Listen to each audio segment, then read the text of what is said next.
Okay, I have a 1970 Smith Corona Classic 12. This is in mint condition. Absolutely beautiful. I don't see hardly a scratch on it. There's just something small on the side here.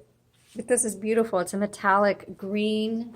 Here's a look at the nameplate or the front plate for you. Really great condition. So let's take a look at how to use a Smith Corona Classic 12.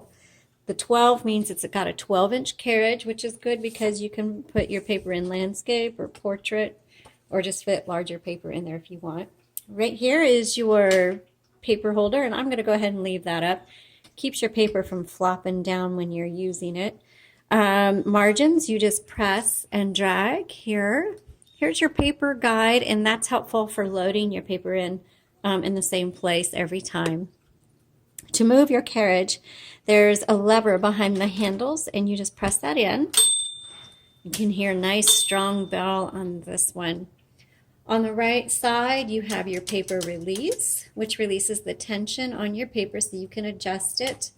And then on the left side, when you hit the return handle, it'll advance 1, 2, or 3 lines.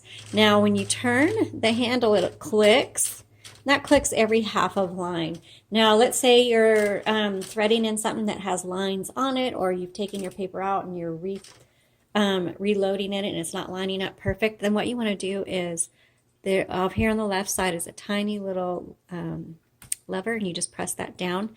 This releases the roller and makes it free so you can do some fine-tuning adjustments there. Just re-engage it before you start up again. Okay, we're going to move to the left now. Open up the top, and inside you're going to see the ribbon, and this is a universal ribbon. You can buy replacement ribbons on our website at jotandtittletypewriters.com. When you do change it out, make sure black is on the top, red is on the bottom, and that's threaded through the guide wires properly. You can refer to the link in the description below to look at up-close photos, or you could even check out our typewriter tips videos as we show you how to replace a ribbon. Now, when you get to the end of the spool, don't take it out. Your ribbon is going to actually last you a long time. You should be able to reverse the direction of the spool dozens of times before you need to replace it. And to reverse the direction, here on the left side is a little switch, and it barely moves. And see, you can't even tell I moved it, but it clicks. You can hear it and feel it. And that reverses the direction of your ribbon. Okay, so if your typewriter locks up or the font gets faint, it probably has to do with the ribbon needing to be reversed. Okay, so right here is your tab. You set it and you clear it right here. LMH, that just determines how hard those type bars are going to strike your paper, so just set it to whatever you like. Here's your color selector. Down here we have a half space, regular space, and the power space. This does not work. It releases the carriage. Okay, so that's very common. So don't use your power space because it's just going to make your carriage go flying. Okay. So let's put this in the middle, and then let's go ahead and start our typing demo. Okay, so we're just going to thread our paper. We'll just set it right there and then turn the handle, and that'll pull the paper through. Lift the bar up and then drop it down. And I like to make sure that the rollers are on top of the paper. Okay, so let's just move it, and I am going to adjust our margins here. I like to bring it in.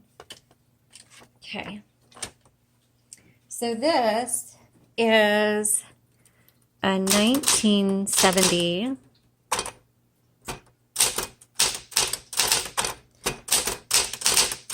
Smith Corona Classic 12.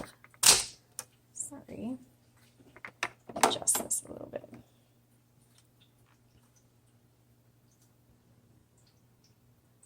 Okay, I had to adjust that a little bit. I couldn't hardly reach the paper. Okay, let's keep going. So we'll just check all the keys here.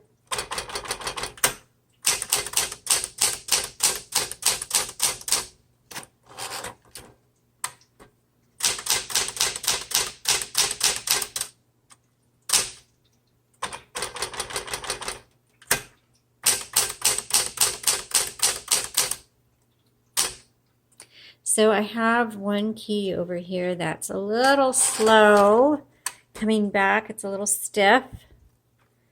What have I done here? Okay. We will work on that, but just to let you know that this does have a few of the keys on the side don't bounce back as easily as some of the other ones.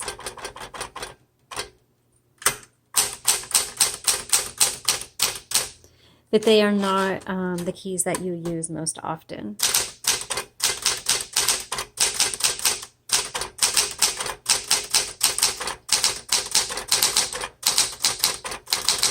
This is actually easy to type on, and the font is really clear on there. I like it. So I would actually recommend this for kids. We get a lot of people looking for kids.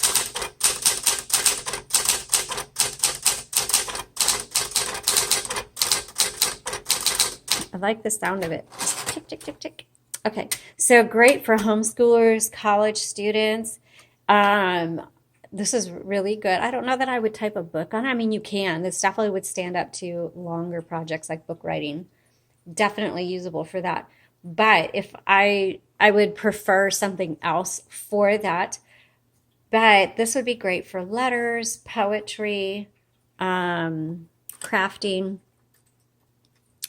Let's see. Oh, I'm doing red. Here we go.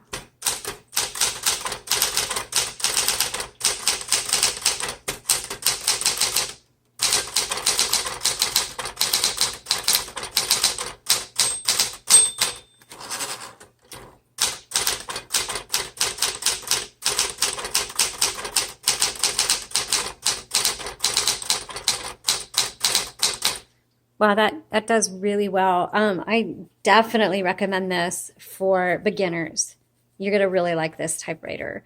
Types very easy, and it's a good. I'll just say it's an everyday typewriter, so you're not going to be disappointed in it for anything that you do. I just would choose it to keep it on hand for casual writing projects. Is just what I would do, but. Besides a couple keys to the far right that were a little slow, it actually operates beautifully. A great typewriter for everyday use. Thanks so much for watching. Y'all have a great day.